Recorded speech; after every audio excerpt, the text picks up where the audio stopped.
Assalamualaikum warahmatullahi wabarakatuh. Selamat siang Bapak, Ibu, dan teman-teman sekalian.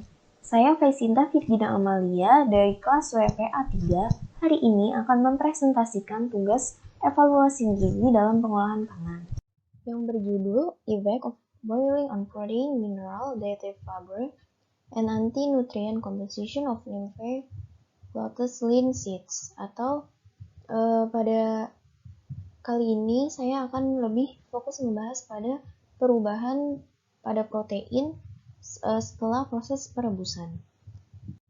Hal yang akan dibahas pada presentasi kali ini ada yang pertama ada introduction, yang kedua ada material and method, yang ketiga result and discussion, dan yang terakhir ada conclusion. Yang pertama yaitu introduction. Ini merupakan jurnal yang saya pakai untuk presentasi kali ini. Yang pertama, pasokan makanan sehat yang tidak memadai itu dapat membuat banyak orang di berbagai negara berkembang seperti Nigeria tidak dapat memenuhi kebutuhan protein, energi, serta nutrisi. Sehingga banyak terjadi kasus-kasus ketidakseimbangan yang terkait dengan homeostasis, berat badan, aktivitas fisik, dan juga fungsi lain. Masalah yang terkait dengan malnutrisi pada anak maupun wanita menyusui ini terjadi secara berulang. Hal ini dikaitkan dengan kekurangan makanan yang diperkaya oleh protein. Lalu Nymphaea lotus dari famili Nymphaceae merupakan tumbuhan herba yang daunnya mengapung atau terendam air. Tanaman ini banyak digunakan dalam beberapa aplikasi obat karena memiliki banyak senyawa bioaktif serta memiliki peran penting secara farmakologis.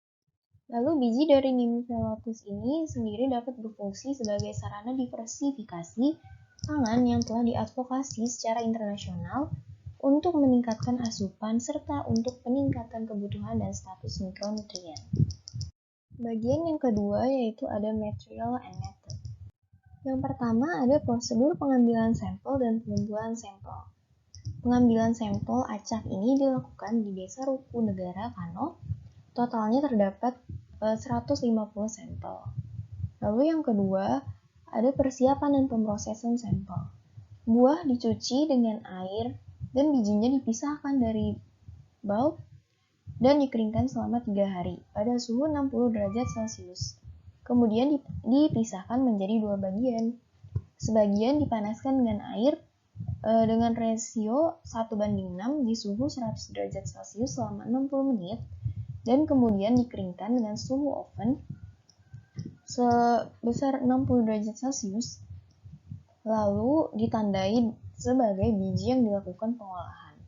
Kemudian biji yang mentah digiling menjadi bubuk halus. Kemudian 2 sampel tersebut dimasukkan ke dalam kantong plastik kedap udara yang berbeda untuk dilakukan analisis. Lalu selanjutnya ada analisis proksimat. Analisis proksimat ini sampel dianalisis kadar air, protein, lemak, abu, serat, dan juga karbohidrat. Yang keempat ada penentuan fraksi karbohidrat. Pada tahap ini ditentukan fraksi glukosa, maltosa, fruktosa, serta sukrosa. Yang kelima ada penentuan serat pangan dengan metode gravimetri enzimatik. Didasarkan pada subjecting dari 2 sampel. Lalu yang keenam ada uji in vitro untuk kecernaan protein. Bubuk sampel Nymphaea lotus sebanyak 200 mg didispersikan dalam 20 ml reagen pepsin, kemudian dikocok. Semua tabung disimpan pada water bath suhu 37 derajat Celcius selama 3 jam dengan pengocokan konstan pada interval waktu 15 menit. Setelah 3 jam, pencernaan dihentikan dengan mengeluarkan tabung dari penangas air dan menempatkannya di atas penangas es selama 30 menit. Sampel kemudian disaring melalui kertas saring Whatman nomor 1 dan residu dicuci dengan buffer lalu dikeringkan pada suhu 80 derajat Celcius selama 2 jam. Residu kering ditempatkan dalam labu mikroheldal 50 ml dan dianalisis untuk nitrogen total dengan pencernaan mikroheldal dan analisis nitrogen kalorimetri. Di koefisien Nah, kadar digesti atau kecernaan pada protein dapat dihitung dengan rumus di bawah. Lalu yang ketujuh ada analisis mineral. Analisis mineral dilakukan dengan spektrofotometer serapan atom atau dengan fotometer Gene wavelength. Lalu yang ke-8 ada penentuan profil asam amino. Sampel dikeringkan hingga beratnya konstan, dihilangkan lemaknya, dihidrolisis, diuapkan, dan dimasukkan ke dalam phenylthiohydrantoin amino acid analyzer model. Skor asam amino dapat dihitung dengan rumus di bawah ini. Selanjutnya ada penentuan antinutrisi. Sampel menjadi sasaran analisis untuk penentuan penghambatan alfa amilase, penghambatan tripsin atau kimotripsin, fitat, oksalat, tanin, dan juga saponin. Lalu yang selanjutnya ada analisis statistik. Dilakukan dengan 3 kali ulangan. Semua hasil analisis yang diperoleh menggunakan IBM SPSS Statistics for Windows dan dilaporkan sebagai mean plus minus standar deviasi. Selanjutnya bagian ketiga ada result and discussion. Berikut merupakan tabel perubahan nilai gizi dari Nymphalotus. Dapat dilihat bahwa pada protein mengalami penurunan yang tidak signifikan setelah dilakukan proses pengolahan. Berdasarkan tabel sebelumnya, biji Nymphalotus yang dilakukan proses pengolahan tidak berpengaruh secara signifikan pada crude protein, crude fiber, crude lipid, dan moisture content dari biji. Pada abu dan total karbohidrat terdapat perbedaan yang signifikan antara biji mentah dengan yang sudah dilakukan proses pengolahan. Hal tersebut bisa terjadi karena proses pencucian yang dilakukan, dan juga pengolahan dapat menyebabkan kandungan abu, sehingga dapat menyebabkan penurunan kandungan abu, sehingga terdapat perbedaan yang cukup signifikan antara biji yang mentah dan juga biji yang sudah mengalami proses pengolahan. Berikut merupakan tabel perubahan asam amino yang didapatkan oleh penulis jurnal.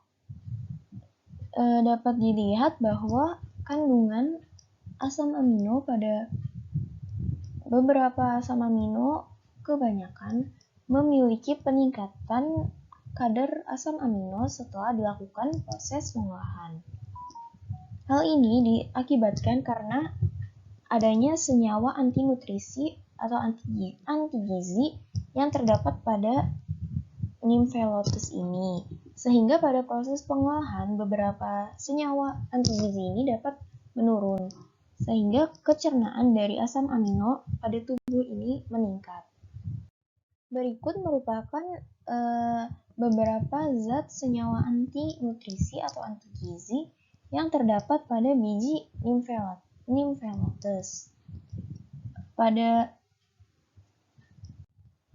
Pada senyawa oksalat mengalami penurunan kadar antigizi yang cukup signifikan. Kemudian pada saponin juga terdapat penurunan yang tidak terlalu signifikan.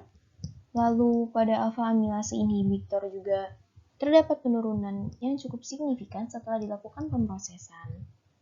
Pada tripsin inhibitor mengalami kenaikan yang cukup signifikan dan juga kimotripsin inhibitor yang mengalami penurunan secara signifikan.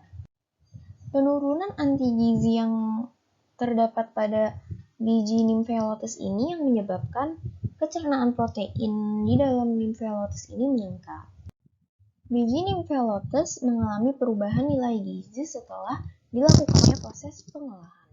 Berdasarkan tabel sebelumnya, Nymphalotus ini dapat memasok asam amino esensial yang dibutuhkan oleh tubuh untuk melakukan perkembangan serta pertumbuhan dalam pola yang serupa atau bahkan lebih unggul dibandingkan dari pangan berprotein lainnya yang sudah lama dikenal. Pada hasil penelitian menunjukkan adanya 10 asam amino esensial dan 8 asam amino non-esensial yang baik pada biji yang masih mentah maupun yang sudah diolah. Leucin dan arginin menunjukkan komposisi presentase tertinggi di antara asam amino esensial yang terkandung di dalam biji lotus. Kualitas gizi protein pada makanan itu tergantung pada jenis asam amino yang ada, serta tingkat kecernaan protein tersebut di dalam tubuh. Protein yang seimbang atau berkualitas tinggi biasanya mengandung asam amino esensial dalam rasio yang sesuai dengan kebutuhan manusia. Lalu yang terakhir ada conclusion atau kesimpulan. Berdasarkan hasil dari penelitian ini, dapat disimpulkan bahwa baik pada biji nymphaea lotus mentah maupun olahan dapat berfungsi sebagai sumber energi, protein, dan mineral yang baik. Protein dari biji nymphaea lotus ini juga memiliki nilai gizi yang tinggi, sehingga dapat dimanfaatkan sebagai sumber protein nabati. Namun untuk meningkatkan kualitas dari biji, perlu dilakukan proses pengolahan terlebih dahulu untuk menurunkan kadar beberapa antinutrien atau anti-gizi yang terkandung supaya tingkat kecernaan dari zat-zat gizi yang lain dapat meningkat dan dapat digunakan tubuh secara maksimal. Kemudian ini merupakan daftar pustaka jurnal yang saya gunakan untuk melakukan presentasi kali ini. Kurang lebihnya mohon maaf apabila ada kesalahan kata dan juga kesalahan informasi yang saya sampaikan. Wassalamualaikum warahmatullahi wabarakatuh.